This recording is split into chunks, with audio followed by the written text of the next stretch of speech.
Okay, I'm here with Mark Spencer from Consumer Fusion. He's based out of San Diego, and met him, and his business is very interesting. What topic we'll be going over? I'll just let you jump right in, Mark, and introduce yourself and tell the audience or our viewers what you do and your background. Yeah, my name's Mark Spencer. I'm the Chief Operating Officer here at Consumer Fusion. Consumer Fusion specializes in reputation management, local listings, and social media. I guess we would say we're hyper local. And our special niche is helping brands and franchisees and small businesses help them remove negative fake reviews that don't belong on review sites. And so it all pulled back over 12 years ago. My stepdad is a dentist, and he got hit with some negative reviews of an ex-employee that told everybody on Google and all the directory sites that he doesn't pay his employees. And he lost just under about 20% of his business while this was happening. My girlfriend, now wife at the time, she's in school for PR, and she looked into the terms and conditions of Google and all the other directory sites, and there is terms and conditions that an ex-employee cannot write negative stuff about their employer. So she went in, cleaned that stuff up, and he's part of the Rotary Club, and that transitioned into lawyers and plastic surgeons and doctors that needed help, and that transitioned into building software to give a business a pulse on their business online. So we're really big on, I guess we're the credit report for your business, to have a pulse on that. And our service is helping remove negative content. So I appreciate you having me here on the webcast, and look forward to educating people. Great. Yeah. No, I'm definitely excited to learn more about this, because I think everybody understands and reads positive and negative reviews. Anytime you go look for a product, that's usually kind of what you rely on, much more than what's on the website, what the business puts out there. But I don't think people understand, like you said, the terms and conditions that go behind those, and what's allowed and what can be removed. And I think that's really interesting. So why don't we kind of start just sort of giving, you give an overview of your business. By the way, how did you come up with the name Consumer Fusion? Well, it's consumer attention. Everyone goes to, the Google, Yelp, Facebook, and it's a consumer looking to buy a product or service. And fusion is the mixture of combining the both. So with consumer and the fusion of it, our services kind of do that. They fuse the business and their reputation with the consumer, which therefore helps ROI and transition. So it can get confusing. Confusion is the word sometimes spit out, like consumer. It can be a tongue twister. We've gotten that a lot, but we ran with it, and so that's how we came about it. Okay, well, it's good. I like it. Okay, so the first question: can a business remove a negative review? Yes, they can. It depends on the review sites. Every review site that is actually legitimate, that has terms and conditions. And what I mean by that is, whenever you set up a Gmail account, a Facebook, or a Google account, or Gmail, Facebook, or Yelp account, you always click those terms and conditions when you set that account up, but no one reads those terms and conditions. Well, Sure. we geek out. We geek out on those terms and conditions. And to pull out the bullet points, we don't want you to read all the terms and conditions, but a business has to have some form of protection, with not just everybody bashing them or writing stuff. So troll type of reviews, meaning if they reviewed one business and then wrote another business of the same business, wrong location, ex-employees. We see a lot of especially in the franchise space, we see a lot of ex-employees, especially over the last 9 months, because of COVID and people getting laid off, furloughed. They start going after their employer, writing negative stuff, and also third-party experiences. Those are all grounds for removal for the majority of all review sites, which is Google, Yelp, Facebook. We work with also like Home Advisor, TripAdvisor, Avo for attorneys. So we work with the gamut. We do not work with extortion sites like Rip-Off Report, Pissed Off Consumer.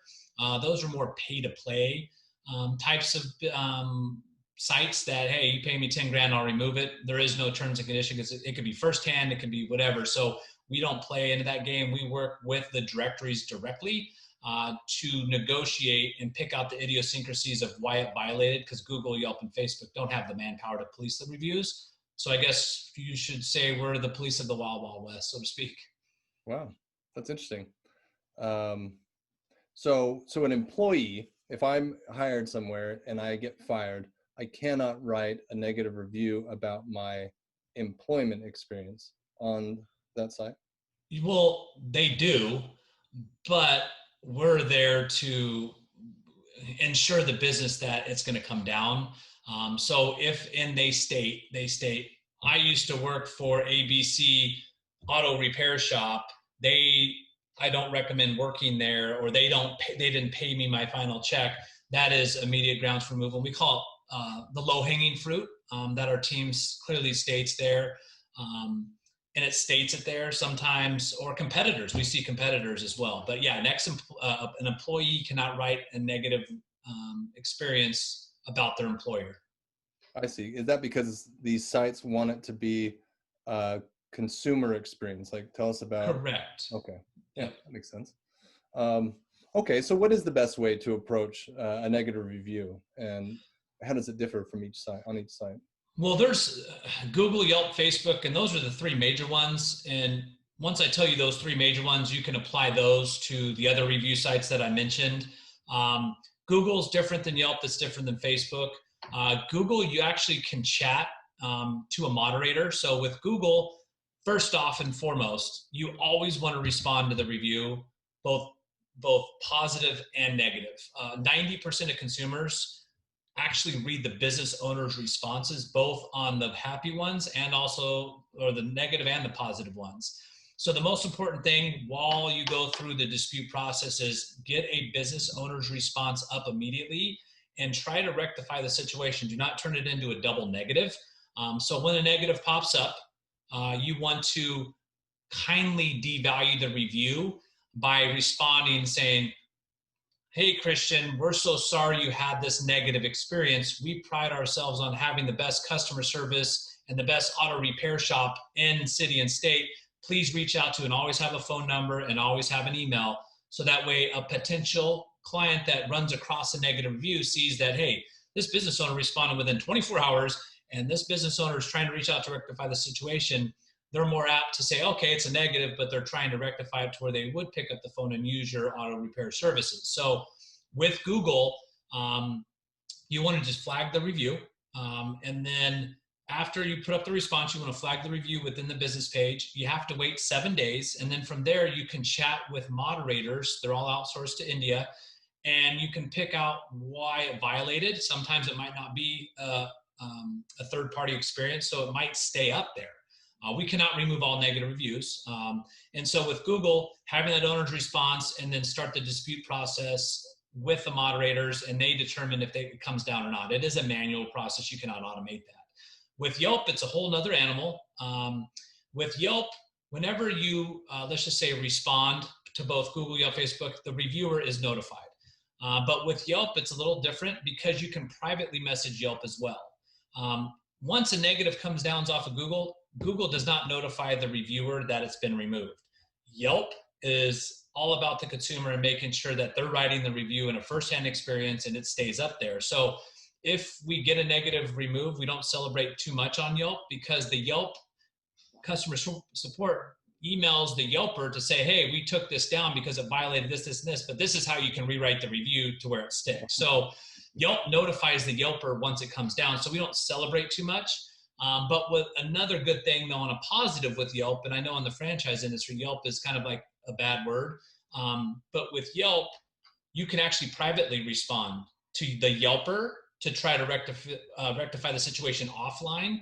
And so that's where Consumer Fusion comes in, is we're non-emotional. We go in and we can say, hey, let's try to rectify the situation because it might not come down. So let's try to get that consumer to come back in and make it right so they can possibly update the review to from a 1 to a 4-star or a 2 to a 5-star and still have that customer coming in. But Yelp is a different animal. They notify you and the Yelper that it has been removed, and then sometimes they rewrite it. So that's with Yelp. And then Facebook is very similar to Google. You can go through the terms and conditions, pick out the idiosyncrasies. They do not notify the Facebooker that it's been removed. But they all differ slightly. But addressing those negative, the number one thing is you always want to respond to the reviews and not get emotional with those responses while you're in the dispute process. Yeah, yeah, that's good advice. I read a long time ago that customers that have a bad experience can, if you handle it correctly, can turn into your most loyal customers. And so it's kind of looking at those negative reviews as an opportunity almost. Mm-hmm. And like you said, I think you said 90% of consumers read the business's response, and so Correct. it's a chance to reach out and show other people that they can have some sort of assurance that if something goes wrong, that the business will try to rectify it. And it's true. I mean, imagine if you were the end consumer that wrote the negative, and it's a firsthand experience. It's not an ex-employee. It's not a competitor. You got a response because when you respond to Google, let's just say it's Google, you respond to Google, you, Christian, as a Gmailer, will get notified that you respond to the review trying to rectify it. And when you reach out that quick in a very quick way and trying to rectify it, even pick up the phone and say, hey, Christian, I'm so sorry the oil's leaking. Get it back in here. We're going to fix it. We're going to do it right. And by the way, that Google's hurt me. Hey, can you help me out a little bit? That's going to go a long way, and that's going to bring that loyal customer back and continue to make it right. And that's what we kind of do. Some brands roll us out, and we're holding these franchisees accountable for these reviews because we get alerted 3 stars and below. We reach out to the Z or the ZOR, depending on the relationship, and we're like, hey, let's make this right. If it's a firsthand experience, let's try to rectify it. Let's put up an owner's response. We're going to dispute it still, but it doesn't look like it's going to come down. What do we need to do to make it right? And it's hard because some of the reviewers have like a username, and it's not like Christian's name or Right. Mark Spencer in it. It's like, springboard126@Gmail. And so it's hard to identify possibly who that person is. So that's why you still want to, if you don't and cannot find that person in your list POS system, it still makes sure that we have that response in place. Okay. And so so 2 questions. One, do you mostly work with the franchisors or franchisees when kind of managing the online reviews? And second question, what do you recommend? Do you recommend that it should be the franchisee that coordinates it, or it should be the franchisor? That's a great question. Every brand's different, and every C-level at the brand level has different opinions per brand. We have, sometimes they don't collect any ad royalties, old school ones that don't even have ad royalties or national ad fund. They don't even collect it. So we are rolled out as like a preferred vendor to where we work strictly with the Zs. Some relationships we work with the ZORs because they want brand consistency and making sure. And to answer your question, I'm going to parlay this into your second question is, if I were a ZOR, I would want my brand being consistent across all of it. And as we all know, there's always these Zs that are, let's just say, redheaded stepchilds, and you're letting them run your brand and reputation into the ground at the local level, which therefore can trickle back up to the corporate level. In a perfect world, in a brand that's doing it right, they pay for it at the brand level, whether the franchisees like it or not, because if that redheaded stepchild steps away from that brand and goes somewhere else, now trying to resell that location and bringing in a new Z, they're starting already 6 feet under with a negative reputation and a negative digital presence online. So in a perfect world, I think the brand should handle it at the macro level, and then trickle in, maybe the owner's responses can be handled at the local level. But in a perfect world, the brand should be handling that. And I know some of the FDDs I've seen to where the brand allows a franchisee to respond within 48 hours, or the brand comes in and responds for them. So there's different ways of doing it, but that's what's great about us is we fit in where a brand needs us most. And then as they see our solutions, they keep rolling out more and more. And because we built such a great relationship with the Z, because we just helped them remove a negative or increase their Google ranking or their Yelp ranking by a star, we built that rapport to where now they trust us and they understand best business practices that help them out in their bottom dollar. So to answer your question, the brand should handle it, but a lot of the times we're rolled out with a preferred vendor route and carve it out. But it's really insurance for your business online. Yeah, you made me think of a situation that I was recently dealing with. Most of our representation is franchisor representation, but we do represent franchisees as well. And I had something come up where a franchisee closed their location. All this COVID stuff is, taking out a lot of small businesses. But the franchisor, they went in, they took over the social media accounts, which they had the right to do per the franchise agreement. But then they took that social media account and then basically assigned it to another franchisee in a different city. And so you had all these reviews saying, yeah, so and so is great to work with, naming the previous franchise owner, Mm-hmm. and that this location was awesome. But now it's basically attributed to a different a different location. And so the brand is trying to take the following and all of the solid stuff and move it to a different territory. That sounds like a short-term fix for a long-term problem, meaning eventually Facebook, depending on what social media sites, Instagram, they eventually might catch on to where they might just close the page and you're starting fresh again. Okay. Because usually if it's the same location, you can transition it. And that's what we've had. And also if you run into the case to where I know a lot of brands that don't own a lot of the social media sites or the listings, Google, Yelps, Facebooks, and then, Facebook, Twitter, Instagram, YouTube. We can help, and that's part of our social media, is help regain that access. We have to do some certifications with the brand, show business licenses, but we can regain that. If the Z, that's that redheaded stepchild, walks away from it, we can help gain that back to make sure that it still stay consistent and it still has that, let's just say, history, even though it's a different owner. Okay. So in terms of the review and posting, so you had mentioned at the beginning saying social media. Do you help with a brand's social media presence, or are you just strictly just reviews? No, we help with social media, and what we do is we work with emerging brands.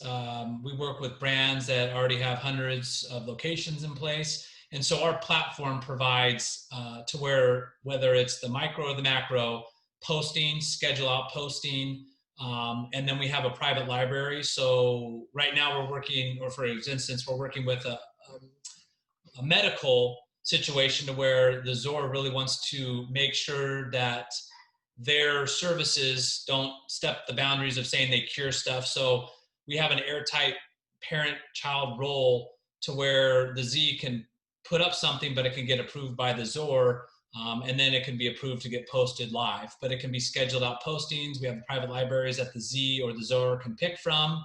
And then we also have a social media app to where a Z can do it at the local level, take a picture, send it to whoever that consumer is, or a picture of them in there, and they can send it to the customer, and they can tag the business as well, and then you can use that image. So we have authorization through an app to where it's more we're really big on hyper local, because social media is really going away from a brand posting the same image to all hundreds of locations. That is starting to be frowned upon through the algorithms of social media. So we have transitioned more into a hyper local of each location needs to have something that's more location centric. Like right now, the turn of the leaves, but yet you're posting someone out here in San Diego, there is no turn of the leaves, right? So it's a little different. So we position ourselves to help the brands, at the macro, make sure there's consistency of posting, but then down at the Z level, making sure that they are doing some very local posting to help that local. So we do organic posts for social media. We do not do any paid social media. Okay. But we also push for reviews to go to Facebook that host reviews. Great. Okay. So what kind of time should a business owner invest or plan to invest to remove a negative review? Well, let's just put it this way. We've had our longest record. Um, we've removed over 60,000 reviews, pictures, and photos over the last just under 10 years. Um, our longest dispute was we've disputed a review 26 times, and on the 27th time, and that was 11 months later, it finally came down. Wow. That's extreme, but that was, I guess, the business owner's big thorn in their side, to where it's like they could not sleep at night because of it, and so we put the pedal to the metal and helped that, but it took some time. Usually the dispute process with Yelp, it's pretty immediate, meaning I would say between 2 to 4 weeks. With Google, you can continue to open up a new case with a new moderator and continue to redispute. So with negatives, it really depends, but give it, 3 to 8 to 10 weeks for it to come down. And that's why it's so important to come back with an owner's response to devalue it. So that way, while we're in the process of disputing it, or you disputing it, you're not losing out on potential consumers that run across that negative with no response as well. So, Okay. And what do you recommend in terms of kind of monitoring? Is it daily? Is it weekly? Is it? So we have a platform that pulls in all the reviews from all the review sites, including industry-specific sites, so your Googles, your Yelps, your Facebooks. But if it's a home-based service like a home advisor or your electrician, we pull in home advisor for attorneys, Asabo, for all of, there's House, there's Zillow for real estate agents. We give real-time review notifications, so you'll get text and emailed or whatever you want, how you want to be notified when that review comes in. So the monitoring, you don't even have to log into the dashboard. It puts it to you right on your cell phone or however you want that set up. But you should have a pulse on your reputation depending on the volume of reviews you have. I would recommend checking in at least once or twice a week, just because if a negative were to hit, right, you want to respond. And we recommend responding within 24 hours. What's great about our platform is we have automated owner's responses for Google and Facebook. So our automated owner's responses, we have 10 different templates per star ranking that auto-rotate and have keywords built into them, and also pull in the dynamic fields for the name and the email and phone number if it is a negative that you want them to reach out to. So it's already done, and it's done within 12 to 24 hours after the review hits the review site. So it's literally the brand or the Z, it's set it and forget it, and all of the responses are handled for Google and Facebook. The reason why we don't do it for Yelp is because we can privately message that Yelper. And also with Yelp, once you create a business owner response, you cannot edit that business owner's response until that Yelper updates their review, which is very important. So that's why we don't want to automate that, because you can go back and edit in Google and Facebook responses, but you can't do it for Yelp. So we walk gingerly around that. But I would check in at least twice a week minimum. Okay. Well, so I want to focus on positive reviews for a minute as we get close to wrapping up. But I do want to ask, what would be like one of the craziest negative reviews that you've had to deal with? Oh, there's some nasty ones that I don't think would be too appropriate. There's one that sticks out to me the most that I personally have not removed, but our team member has. It was a plastic surgeon, and he was actually caught red-handed, videoed cheating on his wife, and his wife, his now ex-wife, got a hold of that. And so she went on and bashed him personally on all the review sites, including the Health Grades, Rated Beauties, Dr. Google Vitals, and put up some of that revenge porn, as I guess you could say it.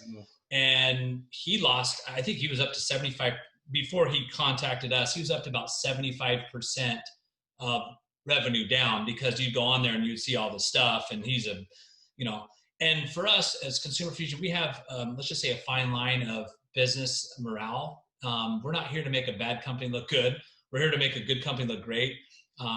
Those reviews were a violation because it's an ex-wife and she was just blasting him, so they were removed. He's actually a very good businessman, a very good plastic surgeon, but we can't work with the brand that doesn't consistently want to work and make it right? So that was the craziest one is an ex-wife going after, and we see it all the time, and not just in medical, we see it everything.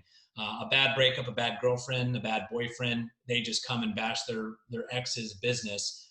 We see that all the time. But that one was pretty nasty because she had the content that had caught him red-handed. Sure, sure. I like what you said though, that you don't want to make bad businesses look good. Because I think that's one thing that people worry about when they look at reviews, and like say a business has 0 negative reviews, and I see that and I'm like, oh, well, obviously people had a lot of good experiences, but then I also think, is that totally accurate, or are they just hiring someone to manage that?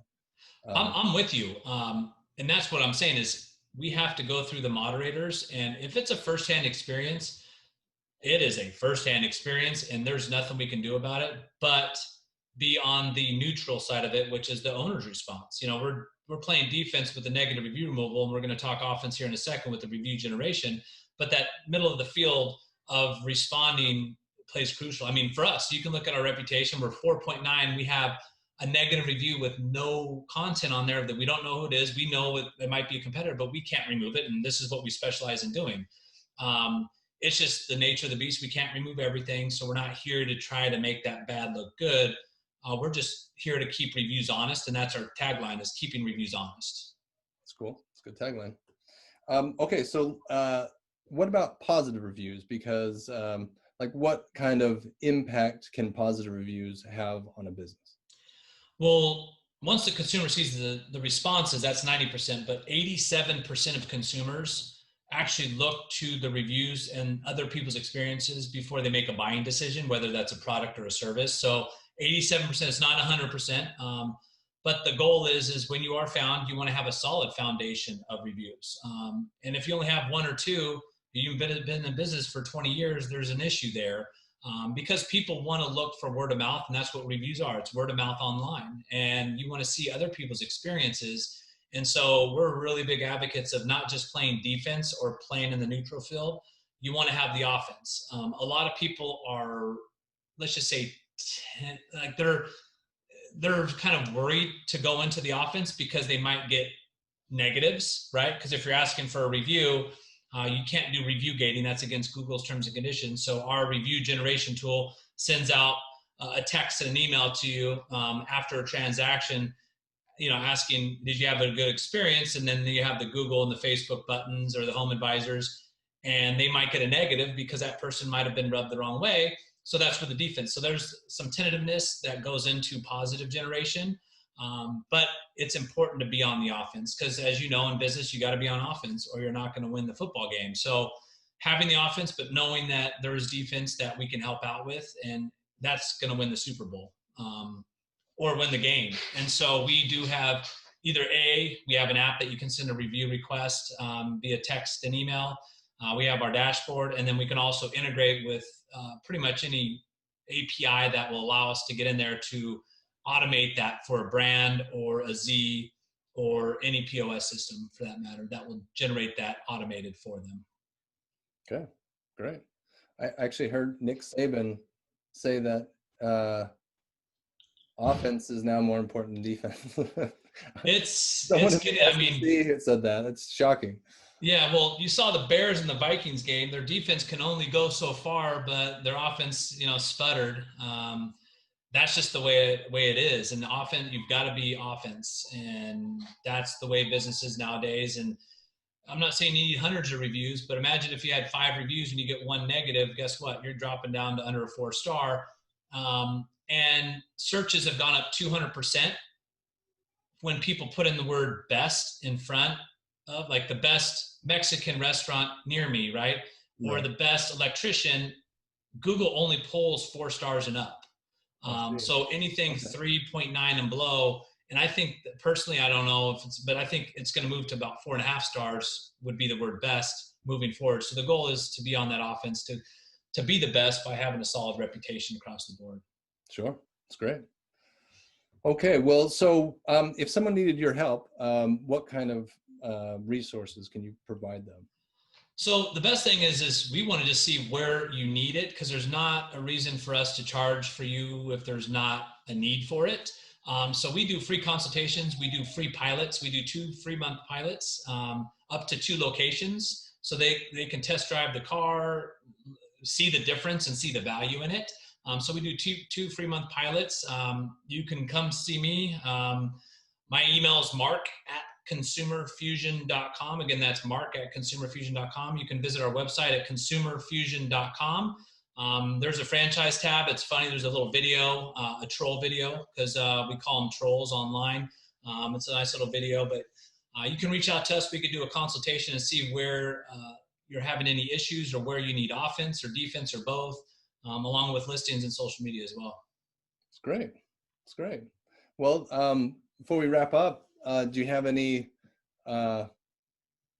parting words or any topics that we or issues that we didn't discuss that you think would be helpful for our listeners, viewers? Well, what I've seen transition from 10 years ago to today, reputation is more important than ever. And making sure you take it seriously, whether you don't think you go to Facebook or not. Billions of people do. And the most thing is hyper local. I keep saying hyper local. Focus on making sure you update your content to where it's building a picture and it's telling a personal story, not just iStock photos. Take pictures of yourself, take pictures of your customers, upload them to your social media sites, upload them to your GMB pages, and then get that word of mouth out online into your GMB pages, into your Facebooks and your Yelps. That's where hyperlocal is going really big. So be personable, tell that story so people not only see the reviews, but they click on the pictures and they see you as a business owner. And then that's going to walk you through transitioning those looky lures into buying clients. That's what I would highly recommend, is really focus on hyperlocal. For social media, don't be an iStock guy. Go into video, spend videos on making sure you're telling that story. That's what I recommend. Okay. Well, thank you. Thank you for your time. Thank you for coming on. Everyone watching this, at the end of this, you'll see Mark's contact information. If you have a chance to write it down, you can certainly contact us for that information if needs be, and go online and check out his reviews to see if people like it. There you go. Okay. Well, thank you very much, and looking forward to continue to stay in touch and work together. Absolutely. Thank you for having me, Christian. Appreciate it.